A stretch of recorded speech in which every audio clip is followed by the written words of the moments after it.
Hi guys, welcome to my channel. This is Titan Reaper. Today I am making a response video to the Lazy Peon in regards to a video he posted where he explains Blizzard shutting down Nostalrius and why he thinks that World of Warcraft will never be as good as vanilla. And I had a few issues with this because most of his comments were only painting the negative aspects of World of Warcraft. He didn't go into the positives that came along with the changes that Blizzard made to some content. The first thing is Nostalrius and the petition. Yes, Blizzard shut down Nostalrius. I don't blame them. It is their intellectual property and they have every right to do so. Also, the petition, I don't think is necessarily going to change Blizzard's mind about that or make them create a legacy server for people to play on. They might, however, sit down and discuss any possibilities of something like that happening, but that is completely up to them what they decide. They might make one, they might not. I really don't give a shit because I'm enjoying the game going forward. I don't want to be stuck playing an 11-year-old game, stuck at level 60 for God knows how many years afterwards. It's just not going to be fun for me. He mentioned that the leveling was slower and harder. Now, I started playing World of Warcraft during BC, and even then leveling was pretty slow and pretty hard to do on your own. Yeah, I can understand going from level 1 to 60 or level 1 to 70 and taking your time with it because they really want the player to get immersed in the game and see all the content that they worked on. I can understand that, but nowadays when you're looking at level 100, level 120, people don't want to sit and level for a month, 2 months, 3 months, 4 months down the line just to get to max level and experience that content. Whether it be on an alt or a new player that's joining the game, that's starting their main, I can see that driving people away very quickly. So yes, aspects of the games or the game were changed to try and help people progress quicker, smoother, and make it easier for new players. He also mentioned that not everything was handed to you on a platter, which is true. If you wanted to go into a dungeon, you had to have a group of friends and group up, or you had to go into trade chat and find people to group up with, and then eventually run over to the dungeon or get on a flight path and fly over and then get on your mount and run the rest of the way. But it had its problems as well. Yeah. And the problem is if you didn't have a group of friends or you were on a lone at night, then you were stuffed. You'd have to go and try and find people in trade chat, which from my experience, I've done it quite a few times because I played at times when my friends weren't on as well. And yeah, you'd sit for an hour, hour and a half, sometimes even 2 hours, just trying to get a group together to go and do a dungeon. And then on the other hand, you'd have people who would randomly disconnect and never come back, or people who would just leave the group because they got frustrated. And you had to get back to the main city, try and find someone to replace them. And it took a long time just to get one freaking dungeon done, which I think looking for group or the dungeon finder tool was a great help with, because now it prevented people from going into a dungeon. As soon as you go and kill the first boss, he's like, well, you know, I got what I wanted, now I'm gone. And now you're stuck with no one to fill that spot. You've got to go back to the main city, go into group chat, and then try and find someone to fill the slot. So yes, Dungeon Finder in that respect was a great idea.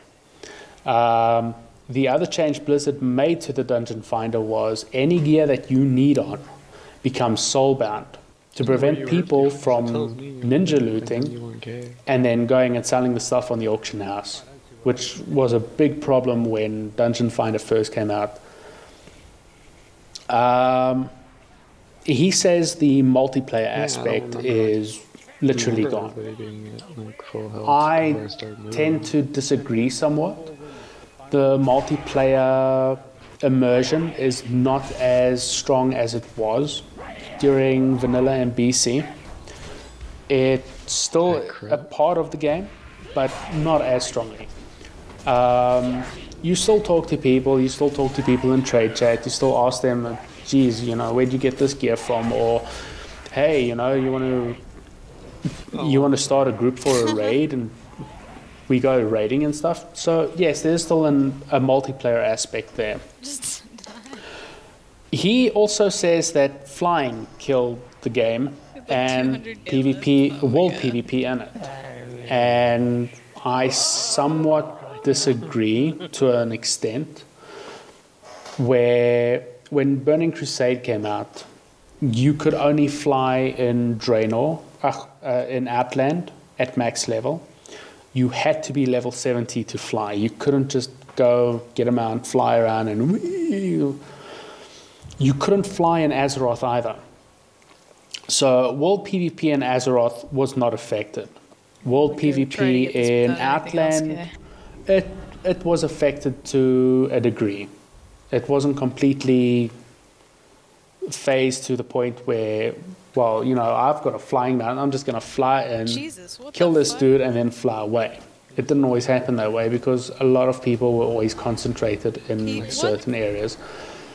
And if you landed to try and kill someone, you'd usually get pummeled because there'd be 2 or 3 guys there.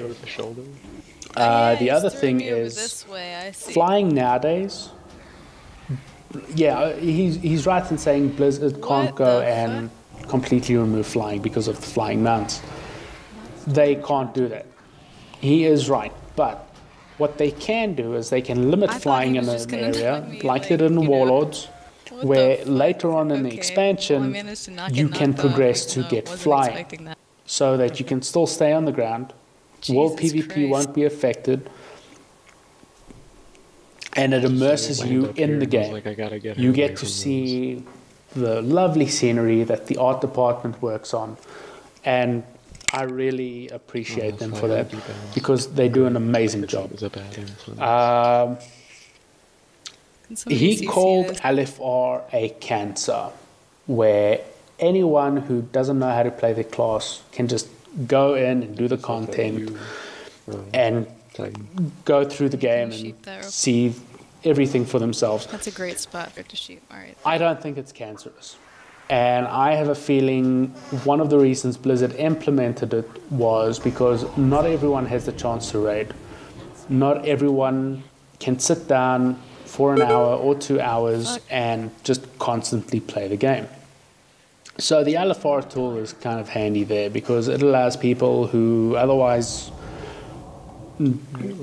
couldn't otherwise raid to get into the content, get gear, which is better than anything they'll get in the dungeons, and experience the raid content as well. What days? Without having to spend hours and hours and hours in the game. Disorient. Because, I mean, my one friend, he works shit long hours. And he literally spends about 30 minutes, maybe an hour if he's lucky, in the game.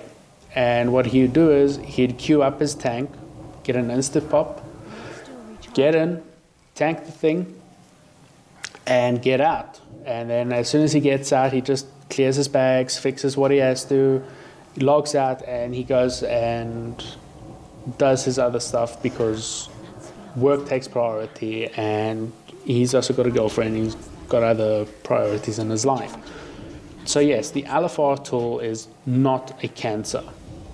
It helps people get into content, people who don't raid, who can't raid, who, like me, living on the other side of the world, when people are raiding, I'm asleep. When I'm awake, Those people are asleep. So how must I raid? How do I get to see that content? The only way I get to see it is by getting into an LFR and experiencing it for myself. And yes, in the past, it did allow people who didn't know how to play their classes to get in, but ever since Warlords, if you want to do dungeons, or should I say heroics, because normal dungeons you can still queue up for. If you wanted to do heroics or LFR, you had to go and do the proving grounds and get silver at least. That means that you have to know your class, you have to know how to play your class, and you have to know how to manage your cooldowns to get through those scenarios. If you don't, you're not going to get through them and you won't be able to queue up. So now the system is a lot more refined, whereas it allows people to not just get in willy-nilly and dick the whole group around. And the last thing I want to touch on is the transmog system he was talking about. He stated that before Blizzard implemented the transmogs in Cataclysm, that people would see something nice on someone, inspect them, and it would inspire them to either go and raid or PvP, which is not the case, because people are going to PvP whether they want to or not. I PvP sometimes when I'm feeling like it. If I'm in a bad mood, I definitely want to PvP because I want to fucking kick some ass. The other thing is, not everyone can raid. Not everyone has the means to go in and raid. Not everyone has a guild that they can join, or they belong to a guild that raids. And not everyone has the time to raid. So I don't believe that the pre-transmog system where people saw something on someone, it would inspire them, ooh, I've got to get that, so I'm going to go raid. I don't think that's the case. What I will say is the transmog system is also a good thing, because if you want a certain look on your character, you don't have to equip that weapon. Well, let's say, for instance, I want to equip a sword from Wrath of the Lich King, or I want the look of it, which doesn't exist in any future expansions. That means I have to equip the weapon, and if I'm caught in world PvP, I'm screwed because I'm now stuck with low-level gear, low-level weapons, and I'm going to get wrecked. So the transmog system is more of a cosmetic change. Yeah. It's not there to get people to say, oh, you know, this is totally fucked the game up, because now I'm not incentivized to go and PvP, I'm not incentivized to go and raid. That's bullshit. If you want something, you're going to look it up, you're going to go see where you can get it, and you're going to go out and try and get it. Whether it's old content, new content, whatever, you're going to go and try and get it. The transmog system was put in place so that people who wanted certain looks on certain weapons and certain armor could do it without having to compromise that that gear that they were wearing. I wear my tier 6 paladin set, which I love. I spent, how long? I spent about 3-4 months just going into old content, looking for weapons and shields that go with it, because I love tanking, I love healing, and I love DPSing. So, yeah, it's taken me quite a while to build up my collection so that I can get my character to look the way I want. So, yeah, in closing, all I have to say is, if you want to go and paint the negative or the negative side of World of Warcraft, be fair and list the positives that go with it. Don't just go and throw the negative brush at it, because you're going to paint this very jaded aspect where people are going to watch your video and be like, wow, shit, it sounds like Blizzard really fucked this game up. And yeah, I admit, Warlords wasn't the best content that they ever brought out, but painting the game in a negative light and only mentioning the negative bits of it is really unfair towards Blizzard. You only have I one love on it. World of Warcraft. I'm looking forward to Legion, and all I have to say is if you're going to do something like this, be fair in your comments. Make sure that you list both the negative and the positive so that people can judge for themselves. Don't just go, oh, well, you know, LFR is a cancer because everyone who doesn't know how to play the class can now get into the content. No, fuck that. Yes, that's a bad side. But the good side is people who don't raid can get in and actually experience the content as well. People who don't have time to raid and people who live in various parts of the world who aren't on at the same time as other people in guilds or other people who raid can experience the game content as well. So yeah, if you like this video, then please comment, like, and subscribe, and I will see you next time.